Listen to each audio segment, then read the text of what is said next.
Good morning and welcome to PNW Athletics Today. I am Rick Costello, Director of Athletics and the host for your show today. We have an outstanding show ahead featuring our PNW Pride athletic coaches. We're going to go do a little roundtable this morning and talk a lot of college sports. So jump on the phones and give us a call at 219-845-1100 and you can connect with the PNW Athletic coaches. Before we talk to the coaches, let's go inside the Pride. PNW Athletics is 16 sports, 300 student athletes, and we are in our 5th year of NCAA Division II competition. As I like to say, students first, athletes second, and the students, the PNW Pride had a great semester in the fall with a 3.37 cumulative GPA. That's the 4th semester in a row that we've been above 3.37. We've been over a 3.06 years in a row. Our students are really knocking it out in the classroom. But big thanks to our faculty, our staff, for that great partnership and that wonderful learning experience. Leading the way was our Pride tennis teams. Men's tennis had a 3.81 GPA. Women's tennis was right on their heels with a 3.78 GPA. And the Pride have a great retention rate. Over 88% of our students are retained from year to year. So congrats to PNW for providing just a wonderful academic experience. The Pride celebrated Monday with the Leo Awards, our 4th annual Leo Awards. It's a great celebration. The John Friend Leadership Award went to Sydney Hansen of our women's soccer team. Of course, John Friend, Director of Athletics Emeritus at PNW, longtime athletic director at PNW, and Munster football coaching legend. So what a great award for Sydney Hansen. Scholar Athlete of the Year went to Libby Houston of our women's golf program and Harrison Hooper of our men's soccer program. Freshman of the Year was Olivia Brooke of volleyball and Lucas Bravo Olay from men's soccer. Athlete of the Year went to Selena Mitchko from Lake Central. She is hitting the cover off the ball and leading softball to a great season.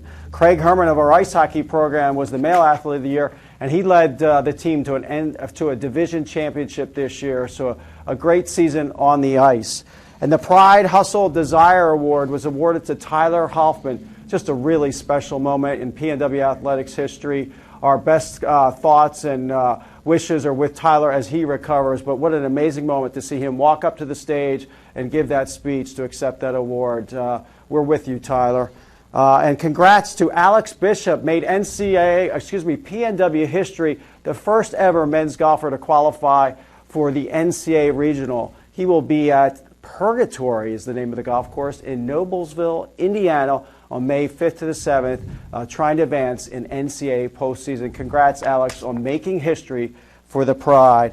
Softball is really playing good ball, as I mentioned earlier. They are in second place now, going into the last weekend of their season. They have 3 straight doubleheaders here at Dowling Park, Friday, Saturday, and Sunday. Grand Valley, national-ranked Grand Valley, comes in on Friday night for a twin bill. Baseball just won 3 of 4 of the weekend against Parkside. They go on the road for the last 2 weekends. And then the GLIAC baseball tournament will be at the Steel Yard on May 12th to the 15th. So come on over, see the Pride in some postseason action in the GLIAC tournament. Save the date, the 42nd annual Powers Purdue Northwest Golf Outing is June 20th, a scholarship fundraiser for the Pride. Always a great day at Briar Ridge Country Club. Come on out on June 20th. Brochures just hit the mail, so you should be receiving yours in the mail any day. And then yesterday, it was a big day on campus, Purdue Northwest Day of Giving. Over 1,243 gifts generated $887,000 for the university. Just a great day. And little bragging rights go to the Pride, student athletes, coaches, fans, corporate champions, and donors. The PNW Athletics Department was the #1 in gifts awarded with 752, and also #1 for the university with $229,000 worth of gifts yesterday, an all-time high for the Pride. So way to go, Pride. Women's soccer led the teams with 196 gifts, and esports led the teams with $12,000 in our team challenge within athletics. If you'd like to be a corporate champion, and we got to thank all these folks because they came up big yesterday, give me a call, Rick Costello at 219-989-2539, and you can be a corporate champion for PNW Pride. But we got to thank these folks that came up big yesterday, our corporate champions. MJ Polish Deli, our new sandwich provider, and they got the best sandwiches and pierogies in Hammond. Marcus Allard Trucks, the Kitchell Group at Morgan Stanley, Pepsi, Domino's, Byway Brewing, Bridges Scoreboard, Laborers Local 41. A big thanks to Scott Sparks and all his help. Largus Graphic, Hammond Machine Works, Hampton Inn, Kyle Dempsey State Farm are just a few of our corporate champions, and we appreciate all of their support. All right, we've got some coaches on the show here today. Good morning. Thanks for joining me. Morning. Good morning. All right, so this is new. We're going to just go with the flow here, a little roundtable action. So let's first question to you guys, an easy one. Who's your favorite sports team, Courtney Locke? Chicago Sky. Chicago Sky because of? Kalia Copper, our assistant coach last year. So really excited to support her again this year. Finals MVP, just won an MVP overseas as well. Boomer Roberts? Favorite? Phoenix Suns. Phoenix Suns. Are they going to get it done here?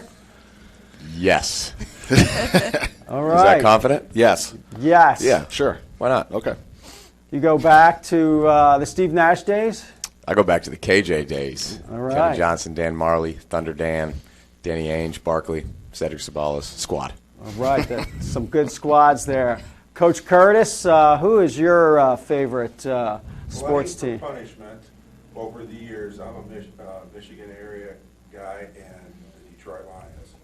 All right. So you've lived through a lot of punishment then. Yes, I have. Coach Douglas? Chicago Bears, unfortunately. All right. All right. So Glutton for punishment as well. Yep. Exactly. So let's do a little introductions. We have Courtney Locke, our women's basketball coach and senior women's administrator, just finished her 3rd season leading the Pride. Coach Sean Douglas, all of 2 months on the job. Solid 2 months, yeah, absolutely. All right, yep. Solid for women's volleyball. Coach Alan Curtis, men's and women's golf, going to the NCAA regional. You got to be pumped up about that. Yes, I am. It's going to be fun. Alex is working his rear end off this week and next week, and a million questions, and I'm just trying to give him the answers as we go along. So. And Coach Boomer Roberts just finished your 4th season. Boomer, get us started. How'd you get involved in coaching? Yeah, my pops was a high school coach for a while outside of his day job, and I love the game, and those who can't coach. So it just became a chance to make an impact. That's why I do it. Best sphere of influence that I can think of is coaching, and I'm competitive, so it makes a lot of sense. Coach Douglas, how did you get involved in coaching? Just loved volleyball from the second I played it. I was telling these guys I actually was on the high school golf team for 2 years, but once I touched the volleyball, that was it. That's all I wanted to do, and I was able to volunteer a little bit here and there, help some people out, and just realized that was actually my passion. And sports done everything. I met my wife through volleyball, and we had a business together. We had a club. We've traveled out here because of volleyball, so it's just been everything for us. So we just want to make sure we give that back to our kids too and create those opportunities. So yeah. Coach Locke, when did you know you wanted to be a coach? I was at Rutgers and just learning from Coach Stringer and seeing how she taught us so much and all the details of coaching, and I knew that's what I wanted to do. I knew I was like Boomer. I wasn't going to go play professionally, but I knew I could invest in young women. Coach Curtis, you have quite the coaching background. A little football, golf. When did you decide you wanted to be a coach? Mine came about when I was in high school. I had a high school coach that kind of pulled me off to the side. I was a little upset with the way things were going, and he sat down and talked to me and really kind of changed my direction in my life, and it really resonated. And I knew I wanted to help people. So that's great. Boomer, GLIAC NCAA Division II, some people might not realize what a high-level athletics that we are playing out there. Talk to folks about what kind of competition you all are facing. Yeah, in every sport, we believe it's the best conference top to bottom in Division II. In men's basketball, for example, there's Big 12 transfers, Pac-12 transfers, ACC transfers, and Big 10 transfers, and some of them come off the bench. We had 2 teams that beat Division I's from Indiana, another team that was in our league that beat a Division I from Indiana, and they're no longer in our league, and none of those teams won our league. So the coaching is high level, the depth is high level, the backing financially is high level across the conference, and so it's essentially a Division I level league across the board in a lot of sports. But that's why we love it. We're trying to beat the best. So the GLIAC is a blast. Courtney, he mentioned transfer in there. Yes. Transfer portal. How is that affecting what you all do? It's absolutely crazy. I think you gave me the statistic the other day. Last year, over 900 transfers on the men's side, and only 25% made it to an NCAA college. And there's over 1,000 women in the transfer portal right now, Division I transfers. So it's unique. We have a lot of transfers. I mean, me and Boomer in the last month, I don't know how many kids we've had on campus, probably A lot. And so I think that's the thing is that we're looking at transfers. It's going to be a different landscape for high school kids coming out because I think that they're going to get overlooked because you'd rather take a kid that's had experience that can make those games or make those plays because they've already done it. Coach Douglas, jumping into the GLIAC this year, you have what do you expect? I mean, you heard Boomer just say what a tough league it is, transfers in and out. What is your expectation going into it? Well, I've been kind of groomed to say high level, but I've seen the film and it is high level. Boomer and I were talking the other day, and I felt pretty confident in a couple matches, and he said they're probably sleepwalking against us. So thanks for your confidence, Boomer. As confident as I may be, I may get knocked down a peg according to Coach Boone, but we're going to be okay, and I think our girls had a great spring. So we're just trying to make a mark so we are not that team that teams can sleepwalk against. They're going to have to work if they're going to beat us, and that's what we're trying to establish right now. Coach Curtis, you just finished your first season in the GLIAC, leading the Pride, coming from Defiance Division III. How did you feel the talent level was in the GLIAC? The talent level is extremely high. I've been in the GLIAC in other sports before as a coach, and so I knew what to expect from that level. And what I did find is from 1 through 9 on the women's side and 1 through 10, if you aren't on your A game all the time, anybody can beat anybody. Mm-hmm. We had a scenario in the men's championships that a team that didn't play well all year kind of caught on fire and won the conference championship in Davenport. So anybody can beat anybody. So we just talked about how high level the competition is. That means we've got to get high level student athletes here. Courtney, how do you recruit to PNW? Number one, we want to own our backyard. There's a lot of talent. You talked about Selena Michko coming from Lake Central, the impact that she's made at PNW. We've had Dash Shaw, all GLIAC conference player, sophomore from Crown Point. Want to recruit this level, this area, and then we got to go out there and get the best kids, student athletes, the ones that want to be here and are a great fit for us. Coach Douglas, you took over a roster with 7. It's now at a very impressive 19. Tell me about how you've made the magic happen. I think the nice part about Purdue is it kind of sells itself, right? I mean, academically it's strong. You get a Purdue degree, which is very attractive to a lot of students. Females tend to be a little more academically minded. They have plans in high school, and they know what they want to do, and I think that really helps us. I get emails from pretty talented kids, but at the end of the day, own the backyard. We've got a Munster kid and a Crown Point player coming in, which is super huge, and they're both impact players for us right away, which we're excited about. I grew up in the area, so I kind of still have old connections that I try to talk about. But, yeah, if you're going to win, you need athletes, right? So we're looking for the best athletes, but we're looking for the right kid, too. And I think academically the school really pushes that because if you got a kid that's got a 3.7, she's probably going to be hard work on the court, too. And that's what we're looking for. Coach Curtis, how's the recruiting going for you all? It's gone phenomenal, but as we alluded to earlier, all of a sudden in the last 2 weeks, the transfer portal, I've been getting contacts left and right. Go get them, Coach. Go get them. Pick them up. In that regards. But we've had a very good recruiting class to go with what we've got. But we've also owned our backyard, as everybody said. We've got a couple coming out of Crown Point. But we've also spread out and recruited nationally and internationally. So those are the things that we have to do nowadays in order to get that talent. I'm trying to be on the team, Coach. I shoot high 80s, low 90s, but I don't cheat. Well, I am. You can come, you can practice. Hey, that's all I need. You're not gonna probably walk get on. on the I'm in course. for that. Yeah. That's fine. Can I drive the cart? Yes, you can. Deal. Okay, thank you.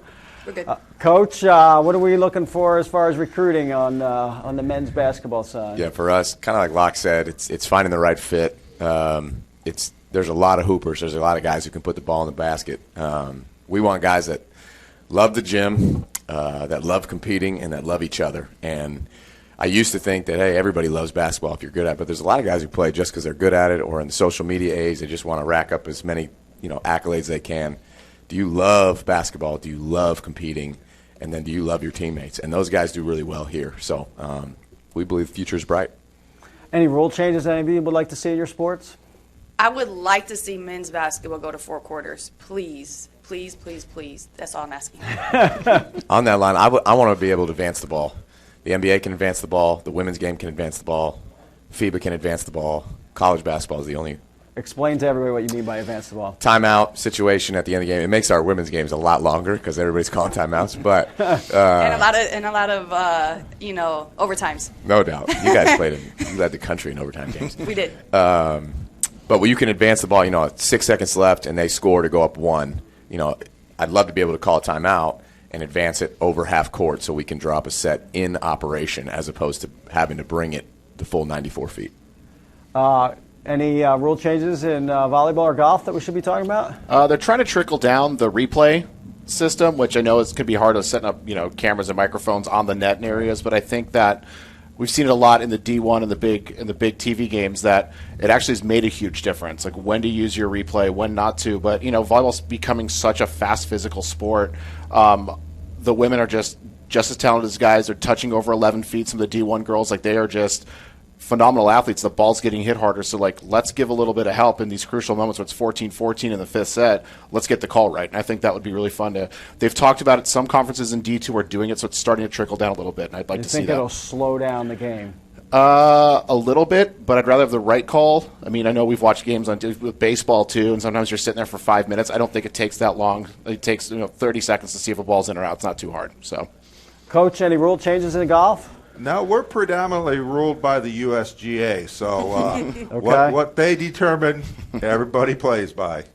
All right. Well, this is our first segment of Roundtable. You guys did awesome. You overcame the deficit of the host. So thanks for being here today. And we're going to do a shift change and have some more coaches come in. all right, thank you. Thank you. That concludes this section of PNW Athletics Today, and we'll be right back after this commercial break.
Welcome back to PNW Athletics Today. I'm Rick Costello, Director of Athletics, and the host for your show. We are going to do part 2 of our Coaches Roundtable.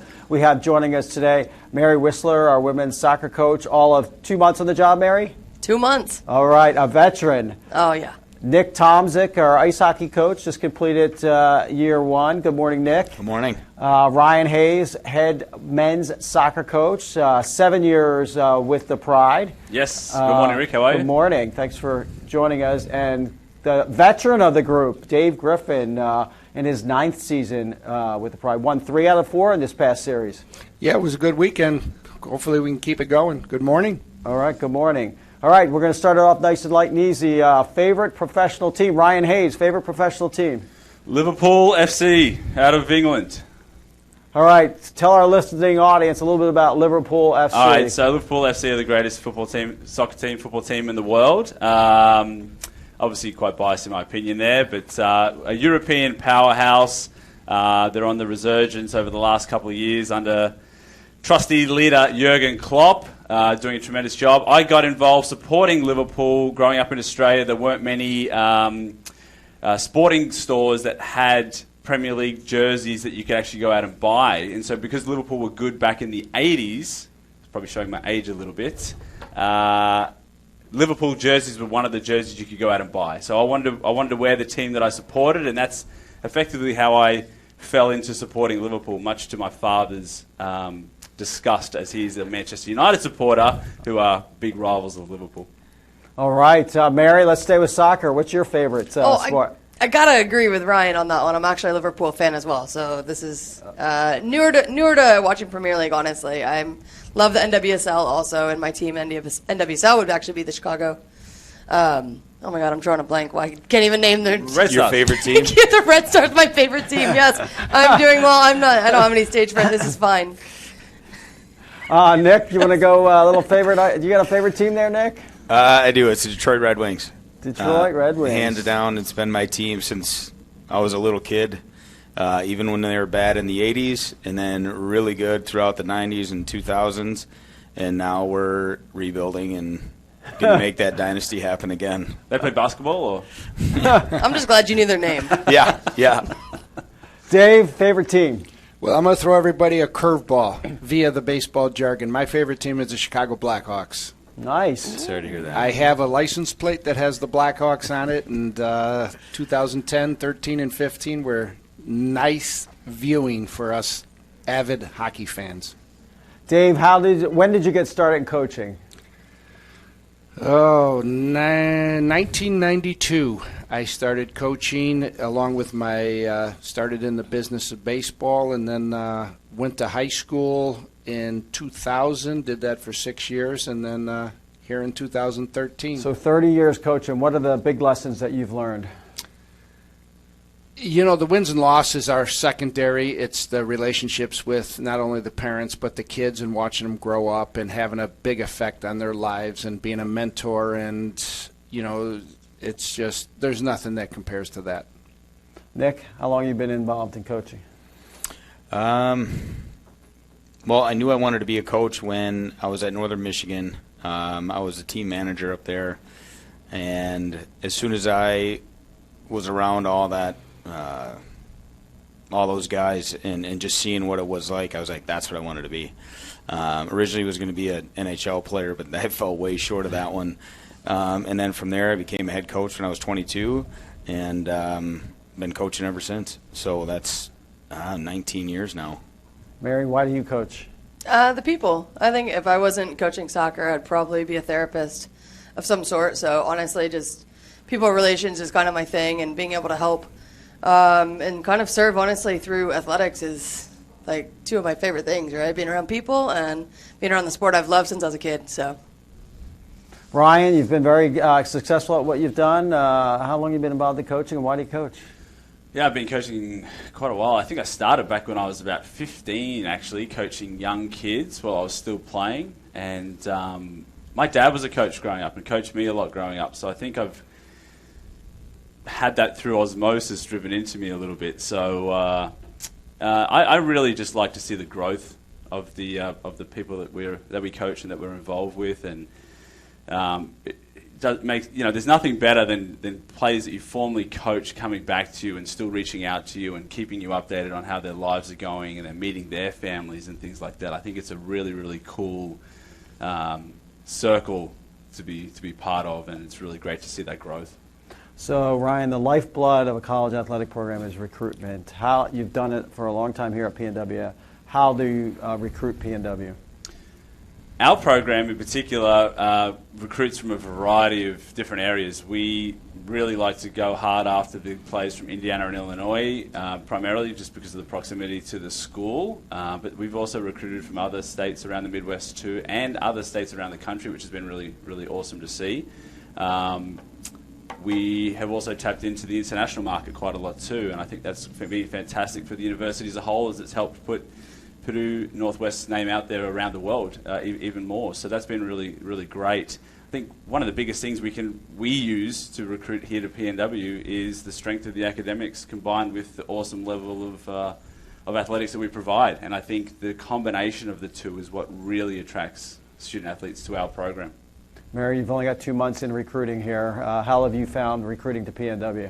It's been good. I mean, honestly, with having majors like nursing and such a strong engineering program that, that Purdue champions and even, being just from the West Coast, everyone knows about Purdue's, veterinary program, their engineering, and then to be able to have like these, these majors, it's now finding the best athletes that actually want to take advantage of, our educational pathway here at Purdue Northwest. And to me, it's just really kind of digging in and finding those kids that are the right fit academically, that also then mesh with the program. So it's been good so far. Still getting, got to build some things up to get where I want to go. But the athletes are around here, especially in Indiana, Indianapolis, and Chicago, are by two really big soccer hubs. We had a wonderful athletic awards banquet the other night, the Leo Awards. Nick, an inspirational moment with Tyler Hoffman. Why don't you talk a little bit about that? What are your thoughts?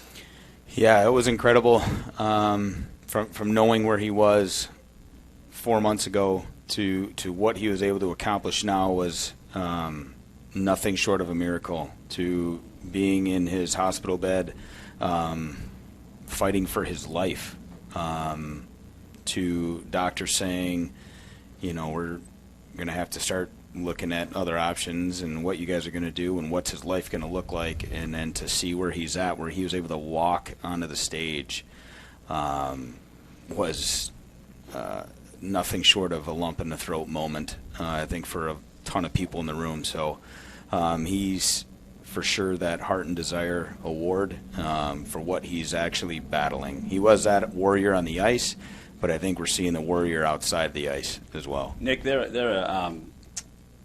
are certain moments that you take with you throughout your life that you will be touched by and will remember forever. And I think for me that was Tyler's speech, and seeing Tyler on stage is going to be one of those moments. It was a wow moment. It really was a wow moment, and it was very, very touching and really fantastic to see Tyler there. Appreciate that. Yeah, it was a moment, like I said, that I don't know, it was dead silent in there. I remember that, and everybody was just holding on to every word that he was going to say. Oh, 100%. It was overwhelming in such a powerful way. It's great to see the camaraderie of the guys and the support from the community. Just tremendous, and something that I'll never forget. It was awesome. Ryan, you had an alumni game this past week. Yeah. Had guys come back from when we were NAIA. Must have been a highlight for you. Oh, that's going back to one of the reasons why you coach. It's for moments like the alumni game. It was just so fantastic to see these guys come back, that they've had such a positive experience at PNW or Purdue Calumet for some of those guys in the past, that they want to come back and be part of alumni games and come back and see each other and be part of what we're still doing here. And that was tremendous. We had guys that flew in from Massachusetts and California and drive in from Minnesota, as well as the local guys, and it was just fantastic. I think we had 17 alumni turn up on a really wet, cold, ugly day, to be honest. But it was very, very cool to see those guys come back, and the family and friends that they brought back with them to watch the game in those conditions as well. So that was really special and really just really great to see those guys. You got over at our corporate champion, Byway Brewery, for a little refreshments after the game. Yeah, Byway were great to us. So thanks to those guys for hosting us and having us there. And it was fantastic to spend more time off the field catching up with all the guys and seeing what they're up to these days. And some of them are doing very, very well, all of them, I should say, are doing very, very well, which is great to see. Dave, you've probably seen so much growth in your 9 years here. I remember when I hired you, we didn't have Dowling Park. We were our legacy institution, Purdue Calumet. We've merged. We've gone to Division II. Your thoughts? It's been one heck of a ride, I could tell you that. We were actually talking about this at the field the other day, and the guy said, before Dowling Park was here, where'd you practice? I said, well, believe it or not, the first year we didn't practice outside once. We played 29 games, and we didn't practice outside once.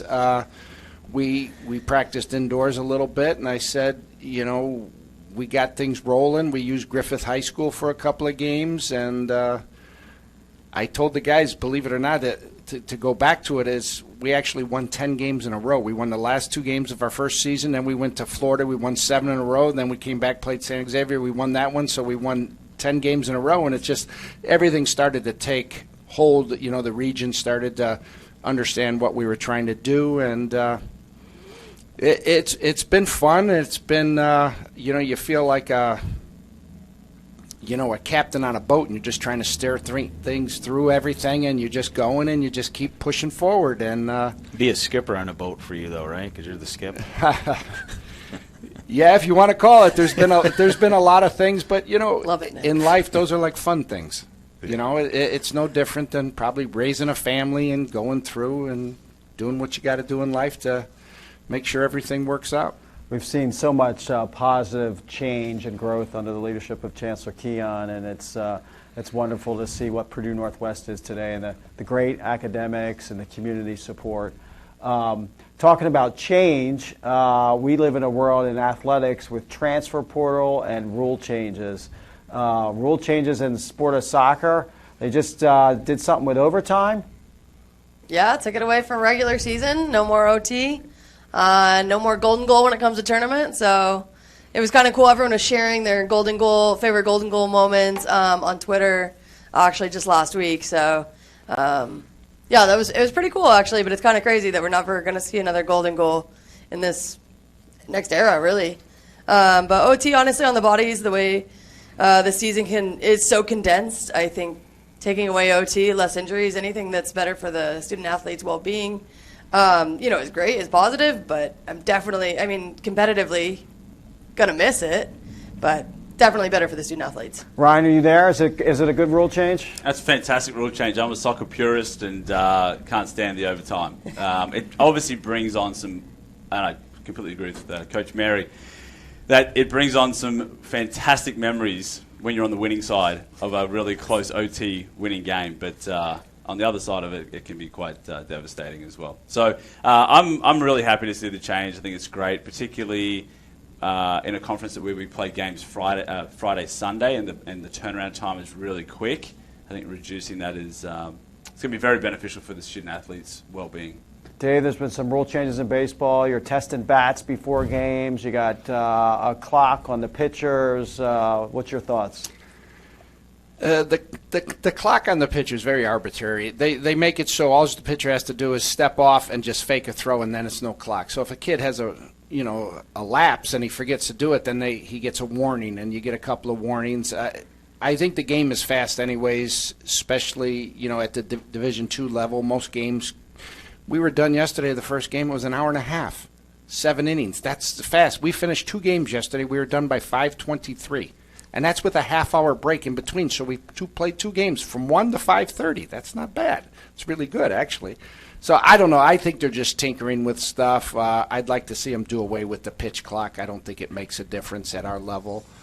The bat testing, it could be a little cumbersome because you have bats. They give you stickers, and if the stickers happen to, in 4 games, you put them in your bag, you take them out. If they come off and the umpire notices it, you could, forfeit the at-bat.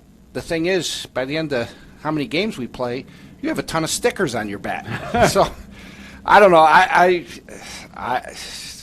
The bat thing, it's nice to test them. I mean, we've had a couple that have been held, just like the other teams. I mean, because these things do lose some pressure. But I don't know. I don't know what kind of advantage it gives, but it's what it is. Let's talk camps. Nick, you got some camps coming up? We're looking at doing a youth camp in August. We just had our college ID camp, which is our first one ever, and it was really successful. A lot of good feedback from the families and the players, and it was an all-day event. Started at 8 o'clock, and they were out of there by 4:30. So we fed them, we took care of them, so it was a really good camp. Go to pnwathletics.com. You'll see all of our camps. Ryan, I know that you have really dabbled in the camp business. Yeah, we have had some really good success with our ID camps. So we are hosting ID camps again this June 16 and June 17. It's a Thursday and Friday. So we're looking forward to another great turnout for that. We had some great success, really good numbers, and also some really great quality in terms of talent that we've ended up bringing into our program in the past, which has been really cool. Final thoughts. Transfer portal, Mary. What do you think? Oh, it's nuts. That's it. That's all I got. Just it's nuts. Like it's.